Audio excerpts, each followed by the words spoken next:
এটা হচ্ছে graph and chart, তাই না? তাহলে গ্রাফ বা চার্ট, পাই চার্ট থাকে। তো এটা একটা আমরা সুপার ফর্মেট বানাইছি, অর্থাৎ যে কোনো পরীক্ষায় যে কোনো একটা গ্রাফ চার্ট প্রশ্নটা চোখ বন্ধ করে এটা মুখস্থ করে আমরা দিয়ে আসলে আমাদের, আমি বলি না এখান থেকে A+ পাওয়া যাবে এটা দিয়ে, অর্থাৎ তুমি 0 পাওয়ার চেয়ে ভালো না 5-6 পাওয়া।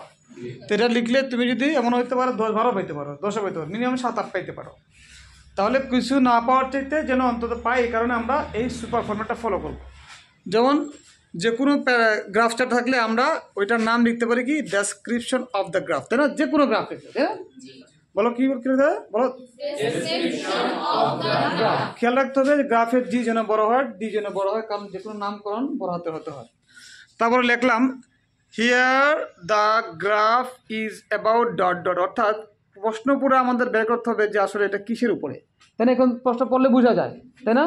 যেমন তোমার চয়েস অফ প্রফেশন, তারপর ডেইলি রুটিন, এই যে জিনিসটা আছে এটা খুঁজে বের করে আমরা এখানে এই যে ডট ডট আছে এখানে বসাই দিব।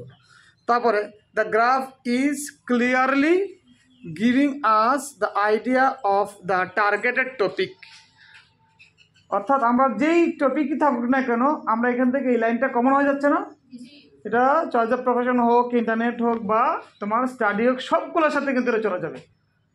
আচ্ছা, তারপর কি আছে, the feature of the given graph are very much helpful for us to get into a precise, বলো precise conclusion on the targeted topic, অর্থাৎ যে কোনো গ্রাফ দিলে আমি এটা ব্যাখ্যা করে বলতে পারবো।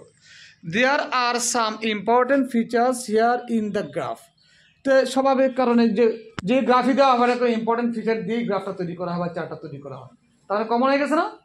তারপর বললাম each feature is explaining a different view and result of the graph। এখন চলে আসতেছি, the highest feature in the graph is dot dot, অর্থাৎ এখন তোমাকে খুঁজে বের করতে হবে। যেমন বইটা বের করো, যেমন আমার এই মাস্টার গ্রামারটার মধ্যে যে কটা দিছি গ্রাফ এন্ড চার্ট 8টা দিছি, তাই না? আমি বের করে দেখি কোন একটা, তার মানে এই 8টার বাইরে এবার আসার সম্ভাবনা কম ইনশাআল্লাহ, তাই না? এই যে এই 8টা, তাই না? আচ্ছা, তো কি কি আছে এখানে গ্রাফ চার্টে?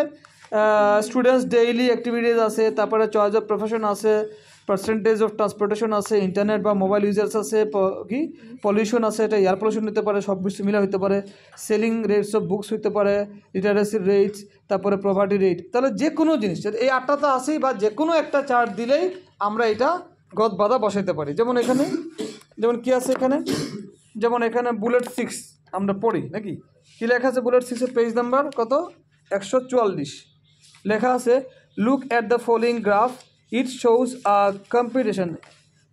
comparative selling rate of 4 types of books in 21 বই মেলা 2024 নাকি। describe the graph and you should highlight the information and report the main features, যাই লেখা থাক। তাহলে আমরা এই যে হেডলাইনে তাহলে কি লিখতে পারবো, এখানে ডেসক্রিপশন অফ দ্য গ্রাফ দিয়ে যে এই ডটে কি লিখতে পারবো বলো তো, এটার জন্য কি এই প্রশ্নে কি লিখতে পারবো বলো তো selling rates of the books, তাই না? এটা লিখতে পারি না, সেলিং অফ দ্য বুকস। এখন তারপরে এই যে এই জায়গাটাতে লিখলাম যে কি জানি লিখছি এখানে, দ্য হাইয়েস্ট কোথায়, the highest feature in the graph is dot dot, তাহলে আমরা হাইয়েস্ট ফিচার কোনটা দিব এখানে, আমরা নোবেল, তাহলে আমরা চোখ বন্ধ নোবেল দেওয়া দিব।